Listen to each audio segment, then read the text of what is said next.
Hello साथियों, welcome to planet 4। आप सभी को टीम विक्रम का नमस्कार। गणतंत्र दिवस के मौके पर भारत की धरती से यूरोपीय यूनियन की प्रमुख ने ऐसा बयान दिया है कि पूरे अमेरिका में खलबली मच गई है और वॉशिंगटन के पावर कॉरिडोर में बेचैनी साफ महसूस की जा रही है। एक तरफ डोनाल्ड ट्रंप प्रधानमंत्री मोदी के कॉल का इंतजार करते रह गए क्योंकि वो भारत के गणतंत्र दिवस का चीफ गेस्ट बनना चाहते थे, लेकिन मोदी ने न तो ट्रंप का फोन उठाया और न ही उन्हें कॉल किया, और चीफ गेस्ट बनने की बात तो बहुत दूर की हो गई। मोदी ने यूरोपीय यूनियन को चीफ गेस्ट बनाकर न केवल ट्रंप के अहंकार को तोड़ा, बल्कि भविष्य में आने वाले अमेरिका के राष्ट्रपतियों को भी भारत की तरफ से एक जोरदार संदेश दे दिया है। पूरे भारत में इस वक्त 26 जनवरी की धूम है और दुनिया भर से बधाई संदेश आ रहे हैं। रूस ने तो भारत की कई भाषाओं में बधाई संदेश का वीडियो जारी करके अमेरिका को चौंका दिया है। इसी बीच प्रधानमंत्री मोदी यूरोपीय यूनियन को अब तक का सबसे बड़ा तोहफा देने जा रहे हैं, और जो लोग भारत के अंदर महंगी लग्जरी कार जैसे BMW, मर्सिडीज और वोल्क्सवैगन की ज्यादा कीमतों से परेशान थे, उन्हें बड़ी राहत मिलने जा रही है। यूरोपीय आयोग की अध्यक्ष ने भारत को लेकर चौंकाने वाला बयान दिया है और साफ कहा है कि भारत के बिना दुनिया में स्थिरता बेहद मुश्किल होती जा रही है, और अगर भारत तरक्की करता है तो दुनिया खुद को ज्यादा सुरक्षित और समृद्ध महसूस करती है। उन्होंने भारत के गणतंत्र दिवस में शामिल होना अपने जीवन का सबसे बड़ा सम्मान बताया, और इसके अलावा भी कई ऐसे बयान दिए जो डोनाल्ड ट्रंप के लिए झटके की तरह लगे होंगे। डोनाल्ड ट्रंप मोदी का इंतजार करते रह गए और मोदी मौका उसे दे रहे हैं जो भारत को मौका दे रहा है, जबकि ट्रंप धमकी की भाषा बोल रहे थे, और इसी कारण मोदी ने उन्हें नजरअंदाज करना शुरू कर दिया। अब ट्रंप, उनके मंत्री और अधिकारी पछता रहे हैं और सोच रहे हैं कि भारत के साथ ट्रेड डील में देरी करके उन्होंने बड़ी गलती कर दी। और इसी बीच 26 जनवरी के दौरान खबर आती है कि ट्रंप के कई सांसद मोदी जी को मनाने भारत पहुंचे हुए हैं और पहले से मौजूद उनके अधिकारी जयशंकर जी के साथ बैठक कर भारत को मनाने की पूरी कोशिश में लगे हुए हैं। आगे पूरी तस्वीर तब साफ होगी जब भारत और यूरोप के बीच होने वाले फ्री ट्रेड एग्रीमेंट के आंकड़े सामने आएंगे और ये समझ में आएगा कि ये समझौता कैसे भारत और यूरोप के व्यापार को जबरदस्त रफ्तार देगा और अमेरिका की कमी को किनारे करने की ताकत रखता है। यही कारण है कि मोदी जी खुलकर यूरोप को ऑफर दे रहे हैं और साफ कह रहे हैं कि आपके लग्जरी कारखानों पर ज्यादा टैक्स नहीं लगाया जाएगा, और इसी के जवाब में यूरोप की तरफ से भारत को जमकर बड़े बड़े ऑफर दिए जा रहे हैं और कहा जा रहा है कि भारत के लिए पूरा का पूरा यूरोपियन मार्केट अब ओपन है। और इसी के साथ हम आपको आंकड़े भी दिखाने वाले हैं कि कैसे यूरोप के बाजार में भारत का एक्सपोर्ट अभी से ही फुल स्पीड में दौड़ रहा है, और खासकर स्पेन, जर्मनी और बेल्जियम जैसे देशों में भारत की एक्सपोर्ट रफ्तार आंधी तूफान की रफ्तार से आगे बढ़ रही है। भारत के कॉमर्स मिनिस्ट्री का ताज़ा आंकड़ा जब आपके सामने रखा जाएगा तो आप देखकर हैरान रह जाएंगे कि कैसे केवल स्पेन में भारत की तरफ से जाने वाले एक्सपोर्ट में अचानक 50% का उछाल देखा गया है। और इसी तरह यूरोप के कोने कोने में भारतीय प्रोडक्ट की डिमांड, चाहे वो फार्मास्यूटिकल हो, इंजीनियरिंग गुड्स हो या फिर मशीनरी हो, लगातार बढ़ती जा रही है। ऐसा लग रहा है कि जब ट्रंप ने भारत को नजरअंदाज किया तो पूरे यूरोप ने भारत का हाथ थाम लिया और एक तरह से भारत के मैन्युफैक्चरिंग सेक्टर को आगे बढ़ाने में बड़ी भूमिका निभा रहा है, और भारत धीरे धीरे पूरे यूरोप के लिए सप्लाई चेन का अहम हिस्सा बनता जा रहा है। ये सारा नज़ारा देखकर डोनाल्ड ट्रंप हैरान है, जो भारत को रोकने चले थे, लेकिन हकीकत में उन्होंने भारत के लिए कई नए रास्ते खोल दिए हैं। और यही कारण है कि डोनाल्ड ट्रंप की टैरिफ नीति भारत के लिए वरदान बनती नजर आ रही है, और कई विशेषज्ञ लगातार ये बात कह रहे हैं कि ट्रंप ने भारत को अलग अलग मार्केट में फैलने का सुनहरा मौका दे दिया है। मोदी ने इस मौके का जबरदस्त तरीके से फायदा उठाना शुरू कर दिया है, और उधर डोनाल्ड ट्रंप को यह डर सताने लगा है कि भारत से टक्कर के कारण अमेरिका के आने वाले मिड टर्म चुनाव में उनकी बड़ी हार हो सकती है। एक तरफ डोनाल्ड ट्रंप के परिवार की इनकम आसमान छू रही है और करीब 12,000 करोड़ की बढ़ोतरी देखी गई है जब से ट्रंप राष्ट्रपति बने हैं, लेकिन दूसरी तरफ अमेरिका की हालत बिगड़ती जा रही है। ट्रंप यूक्रेन युद्ध रुकवा नहीं पाए हैं, टैरिफ लगाकर अपने करीबी देशों को दूर धकेल दिया है, महंगाई बढ़ा दी है और हालात बिखरते जा रहे हैं, जबकि खर्चा पानी सिर्फ अपने परिवार पर निकल रहा है। और ठीक इसके उलट मोदी हैं, जो घर परिवार से ऊपर उठकर सिर्फ भारत को महान बनाने में जुटे हुए हैं, और यही वजह है कि ट्रंप की चालें उल्टी पड़ती दिख रही हैं और पूरी दुनिया धीरे धीरे मोदी के साथ कदम से कदम मिलाने को तैयार नजर आ रही है। हमेशा की तरह टीम विक्रम के इस यूनिक और ऑथेंटिक एनालिसिस वीडियो में जानेंगे कई महत्वपूर्ण और ठोस जानकारियां। आगे बढ़ने से पहले आपको बता दें कि सभी खबरों का क्रेडिबल सोर्स लिंक नीचे डिस्क्रिप्शन में दिया गया है, जिसे आप चेक करें और सोशल मीडिया की फेक न्यूज से दूर रहें।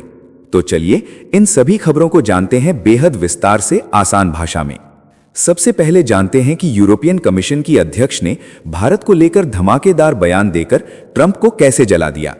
तो गणतंत्र दिवस के मौके पर भारत ने दुनिया के सामने अपनी आर्थिक और कूटनीतिक ताकत का खुला प्रदर्शन कर दिया।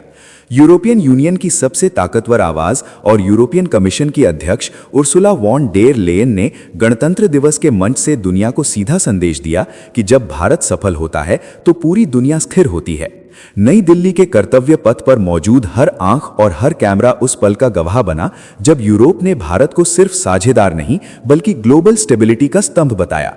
उर्सुला वॉन डेर लेयन ने कहा कि भारत की तरक्की से दुनिया ज्यादा सुरक्षित, ज्यादा समृद्ध और ज्यादा मजबूत बनती है।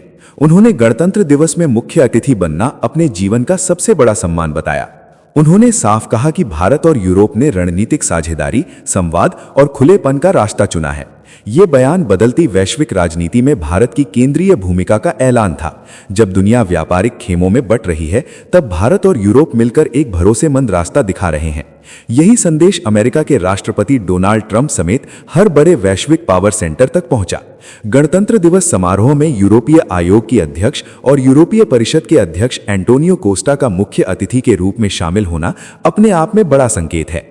भारत और यूरोपियन यूनियन के बीच जिस ऐतिहासिक व्यापार समझौते की तैयारी चल रही है, उसे खुद Europe mother of all deals कह रहा है। यह समझौता पूरा होते ही 2 अरब लोगों का साझा बाजार बनेगा, जो दुनिया की लगभग 1/4 वैश्विक जीडीपी का प्रतिनिधित्व करेगा। उर्सुला वॉन डेर लेयन ने पहले ही संकेत दे दिया है कि यह डील यूरोप को इस सदी के सबसे तेजी से बढ़ते आर्थिक पावर हाउस भारत के साथ पहला और सबसे बड़ा फायदा दिलाएगी। दावोस में दिए गए बयान के बाद नई दिल्ली की यात्रा ने साफ कर दिया है कि अब बात सिर्फ बातचीत की नहीं बल्कि फाइनल साइन की तरफ बढ़ चुकी है। 2007 में शुरू हुई ये व्यापार की बातचीत 2013 में रुकी थी और 2022 में फिर से शुरू हुई।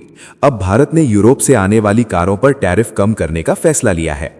जी हां, इस फ्री ट्रेड समझौते का सबसे तेज और सबसे शोर वाला असर ऑटो सेक्टर में दिखने वाला है। भारत अब यूरोप से आने वाली हाई एंड लग्जरी कारों पर भारी भरकम टैक्स में ऐतिहासिक कटौती की तैयारी कर चुका है। अभी तक जिन कारों पर 70% से लेकर 110% तक आयात शुल्क लगता था, वो धीरे धीरे घटाकर सिर्फ 10% तक लाया जाएगा। शुरुआती दौर में 15,000 यूरो से ज्यादा कीमत वाली सीमित कारों पर टैक्स कम किया जाएगा। मर्सिडीज बेंज, BMW और वोल्क्सवैगन जैसी दिग्गज कंपनियों के लिए भारतीय बाजार का दरवाजा अब पहले से कहीं ज्यादा खुला दिखाई दे रहा है। यह फैसला भारतीय बाजार के लिए सबसे बड़ा खुलापन माना जा रहा है, क्योंकि भारत दुनिया का तीसरा सबसे बड़ा कार बाजार है।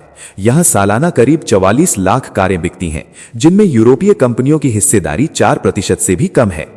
भारत और यूरोप मिलकर एक ऐसा पावर ब्लॉक बनाने की दिशा में बढ़ रहे हैं जो वैश्विक सप्लाई चेन, इंडस्ट्रियल मैन्युफैक्चरिंग और टेक्नोलॉजी ट्रांसफर में बड़ा रोल निभाएगा।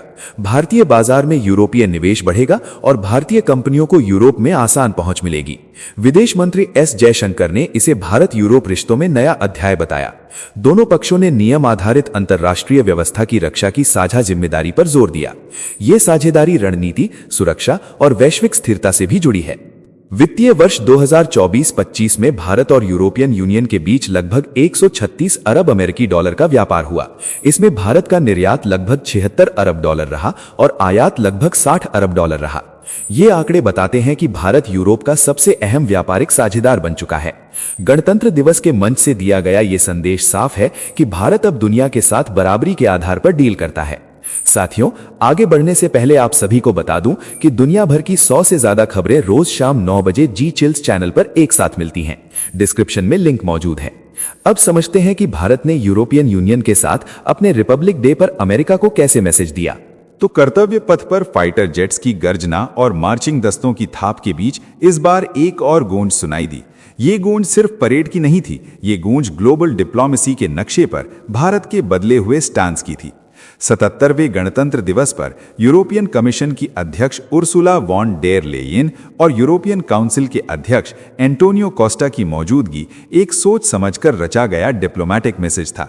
नई दिल्ली ने अपने सबसे पवित्र राष्ट्रीय मंच से दुनिया को बता दिया कि भारत सिग्नल भी देता है। उर्सुला की पर्पल और गोल्ड ड्रेस जितनी चमक रही थी, उतनी ही चमक इस मैसेज में थी कि भारत और यूरोप अब एक ही स्ट्रेटेजिक पेज पर खड़े दिख रहे हैं। ये न्योता एक जियोपॉलिटिकल विराम चिन्ह था। भारत अपने गणतंत्र दिवस के मुख्य अतिथि के जरिए हमेशा अपनी प्राथमिकता दिखाता है। इस बार प्राथमिकता बिल्कुल साफ थी। पहली बार यूरोपियन यूनियन की टॉप लीडरशिप एक साथ कर्तव्य पथ पर मौजूद थी। इसका सीधा मतलब है कि यूरोप और भारत अब अपने भविष्य की राजनीति को आपस में ट्यून कर रहे हैं। उर्सुला वॉन डेर लेयेन का सोशल मीडिया पर दिया गया संदेश एक भावनात्मक पंक्ति से कहीं ज्यादा था। उसमें टूटती हुई दुनिया का जिक्र था, उसमें स्ट्रेटेजिक पार्टनरशिप का भरोसा था और उसमें यह संकेत भी था कि दुनिया को एक नया रास्ता दिखाया जा सकता है। ये शब्द ऐसे समय बोले गए जब अटलांटिक के उस पार वॉशिंगटन की नीतियां लगातार अनिश्चित होती जा रही हैं। ग्रीनलैंड से लेकर टैरिफ धमकियों तक अमेरिका की टोन ने यूरोप को बेचैन कर दिया है। ऐसे माहौल में भारत का यूरोप के साथ खड़ा होना एक परिपक्व शक्ति का आत्मविश्वासी कदम लगता है। इस डिप्लोमैटिक गर्मजोशी के बीच इकोनॉमिक पावर का जोरदार पंच भी छिपा हुआ है। गणतंत्र दिवस के तुरंत बाद होने वाला इंडिया यूरोपियन यूनियन समिट उस फ्री ट्रेड अग्रीमेंट का लॉन्च पैड है जिसे मदर ऑफ ऑल डील्स कहा जा रहा है। फार्मास्यूटिकल से लेकर टेक्नोलॉजी और अपैरल से लेकर सर्विस सेक्टर तक हर क्षेत्र इस डील से छलांग लगाने को तैयार है। ये आर्थिक साझेदारी भारत को मजबूत बनाती है और यूरोप को एशिया में एक स्थिर लोकतांत्रिक स्तंभ देती है। वॉशिंगटन आज भी भारत के लिए एक अहम स्ट्रेटेजिक पार्टनर है। डिफेंस और इंडो पैसिफिक सहयोग अपनी जगह मजबूत है। फिर भी भारत किसी एक ताकत पर टिक कर खड़े रहने का जोखिम नहीं लेता। यूरोप के साथ ये नजदीकी भारत की स्ट्रेटेजिक ऑटोनॉमी को और मजबूत करती है। नई दिल्ली साफ दिखा रही है कि वो मल्टीपोलर वर्ल्ड का आर्किटेक्ट बनना चाहती है। भारत अपने रिश्तों का दायरा बढ़ा रहा है, यूरोप अपनी स्वतंत्र पहचान को मजबूत कर रहा है। अब जान लीजिए कि यूरोप में भारत की एक्सपोर्ट अचानक कैसे बूम कर गई है। तो यूरोप के बाजार में भारत की एक्सपोर्ट गाड़ी अब फुल स्पीड में दौड़ रही है। स्पेन, जर्मनी, बेल्जियम और पोलैंड, ये चारों देश अब यूरोपियन यूनियन के भीतर भारत के सबसे भरोसेमंद ट्रेड पार्टनर बनकर उभर रहे हैं। कॉमर्स मिनिस्ट्री के ताजा आंकड़े बताते हैं कि भारतीय सामान यूरोप की दुकानों, फैक्ट्रियों और इंडस्ट्री में मजबूती से जगह बना रहा है। ग्लोबल अनिश्चितता के बीच ये भारत की इकोनॉमिक स्टेबिलिटी का बड़ा सिग्नल है। भारत अब सिर्फ सस्ता सप्लायर नहीं बल्कि रिलायबल पार्टनर के तौर पर देखा जा रहा है। स्पेन इस कहानी का सबसे चमकदार सितारा बनकर सामने आया है। चालू वित्तीय वर्ष में अप्रैल से नवंबर के बीच भारत से स्पेन जाने वाला एक्सपोर्ट 50% से भी ज्यादा उछल गया। करीब $4.5 अरब से ऊपर का एक्सपोर्ट ये दिखाता है कि स्पेन भारतीय उत्पादों पर खुलकर भरोसा जता रहा है। भारत के कुल एक्सपोर्ट में स्पेन की हिस्सेदारी भी तेजी से बढ़ी है। वहीं जर्मनी ने स्थिर और भरोसेमंद पार्टनर की भूमिका निभाई है। जर्मनी को भारत का एक्सपोर्ट लगातार बढ़ रहा है और ये $7 अरब से ऊपर पहुंच चुका है। जर्मनी की इंडस्ट्री के लिए इंडियन फार्मास्यूटिकल्स, इंजीनियरिंग गुड्स और मशीनरी अब जरूरत बन चुके हैं। बेल्जियम और पोलैंड भले ही सुर्खियों में कम रहते हों, लेकिन ट्रेड मैप पर इनकी अहमियत लगातार बढ़ रही है। बेल्जियम को भारत का एक्सपोर्ट धीरे लेकिन मजबूत तरीके से आगे बढ़ा है। पोलैंड में भी भारतीय सामान की मांग लगातार ऊपर जा रही है। ये संकेत देता है कि भारत सिर्फ बड़े यूरोपियन इकोनॉमी पर निर्भर नहीं रहना चाहता। भारत मार्केट डाइवर्सिफिकेशन की स्ट्रैटेजी पर साफ तौर पर आगे बढ़ रहा है। मैच्योर मार्केट के साथ नए मार्केट को जोड़कर भारत अपने एक्सपोर्ट बेस को और मजबूत बना रहा है। भारत और यूरोपियन यूनियन के बीच फ्री ट्रेड एग्रीमेंट की बातचीत इस पूरी तस्वीर को और बड़ा बना देती है। यूरोपियन यूनियन पहले से ही भारत का सबसे बड़ा गुड्स ट्रेडिंग पार्टनर है। भारत के कुल एक्सपोर्ट का बड़ा हिस्सा यूरोप जाता है। ये भारत की ग्लोबल पोजीशनिंग की कहानी है। यूरोप के दिल में जगह बनाता भारत अब इकोनॉमिक पावर के तौर पर अपनी प्रेजेंस दर्ज करा चुका है। इस वीडियो में फिलहाल इतना ही। जाने से पहले वीडियो को लाइक करके चैनल को सब्सक्राइब कर लें। टीम विक्रम जल्द हाजिर होंगे एक और नई अपडेट के साथ। आपका दिन मंगलमय हो। धन्यवाद।